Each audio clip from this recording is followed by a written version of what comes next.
Så Andreas Hansen av mot malen.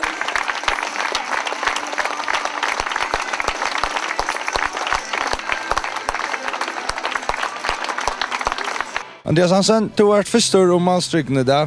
Hva kjørst du naktor? Och ska vara något för. Stressar på att se tojerna och ja, det jäckas. Super. Onkel snackar ju om met. Det talar om det? Allt det med det lokal nog fast kom från. Det ju gott nog. Alltså då där. Att han för tojerna. Och så är det men det är ju ganska näst för. Och helt om att det var så ett störst tilltak av det som slav vid renning. Det är bara super. Alltså det lockar ganska andra komma till då där. Det var ju näst för nej. Så det var uppe. Har du runnit näkta sen starna? Nej, slett inte. Jag runnit ett var gott att det var det enda jag runnit. Jag har runnit gott nog gråtast där. Så det är väl förtjänt alltid, det måste jag säga. Jag har runnit cirka 50 km i veckan här omkring. En längre tur i veckan intervaller så. Så ser vi tusen tack för det och lucka. Jo, tack för det.